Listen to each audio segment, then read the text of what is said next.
Hello guys, आज फेरि म अर्को न्यू भिडियो लिएर आएको छु जुन इकोनोमिक्सको chapter 2 demand supply and market equilibrium chapter 2 को हो। यसबाट नि फिक्स क्वेसनमा भनिदिनेवाला छु। यसबाट फिक्स भनेको 1 नम्बर आउने भनेको यो equilibrium condition. Quantity demand equal to quantity supply, QD equal to QS यसको फर्मुला हो। यो देख्न सक्नुहुन्छ, यो एउटा क्वेसन छ।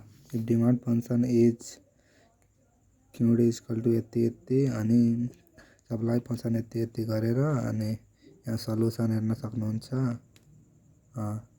यो भनेको 1 नम्बरको क्वेसन हो।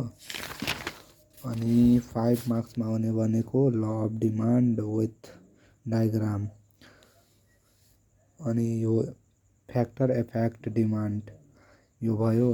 हेर्न सक्नुहुन्छ डिमान्डको law of demand states that when the price of a quantity increases its quantity demand decreases, and when the price decreases its quantity demand increases. Demand function भनेको QD equal to A minus BPX, where A equal to intercept parameter, B भनेको slope parameter, PX भनेको price.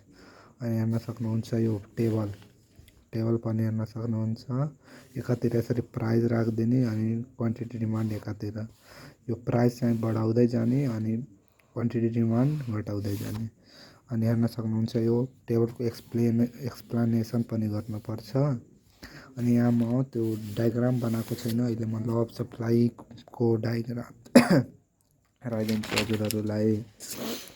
हेर्न सक्नुहुन्छ factor effecting demand, price of the commodity. यसको जुन यो छ, जुन यो पोइन्टको एक्सप्लेनेसन छ, यो भिडियोमा कमेन्ट गर्नु होला, म त्यसमा पठाइदिन्छु हजुरलाई।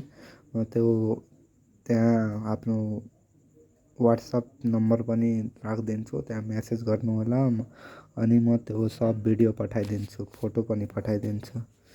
ल हेर्न सक्नुहुन्छ factor effective demand, price of the commodity, income of the consumer, expectation of the consumer, distribution of national income, population and its composition, advertisement, festival, weather and season, prices of related goods, taste habits and performance.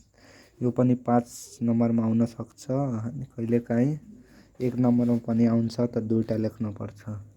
तर यो चाहिँ fix हो है। फेरि यो ल of demand अनि यो यता ल अफ सप्लाई पनि छ। ल अफ सप्लाई हेर्न सक्नुहुन्छ, यहाँ टेबल पनि बनाएको छु। यस्तै त्यो ल अफ डिमान्डमा पनि बनाउन पर्छ।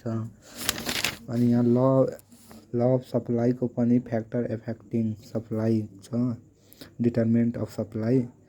यसमा पनि हेर्न सक्नुहुन्छ 1 नम्बरमा own price of the commodity, prices of other goods, technology, prices of resources input ब्राकेटमा, development of infrastructure, natural factor, tax and subsidy, future expectation. यो पनि कहिलेकाहीँ 5 मार्क्समा आउँछ अनि कहिलेकाहीँ 1 मार्क्समा पनि आउन सक्छ। सो 1 मार्क्समा आयो भने यो यसबाट दुईटा पोइन्ट मात्रै लेख्ने, अनि 5 मार्क्समा आयो भने 5वटा लेख्ने अनि त्यसबाट एक्सप्लेन गरिदिने त्यो पोइन्टको। ल यसमा फिक्स भनेको यति नै हो। अब च्याप्टर 3 को लागि कमेन्ट गरिदिनु होला। म त्यो अर्को नेक्स्ट भिडियो च्याप्टर 3 को बनाउनेवाला छु। सो यति भन्दै म बिदा लिन चाहन्छु। लाइक, कमेन्ट, सब्सक्राइब गरिदिनु होला।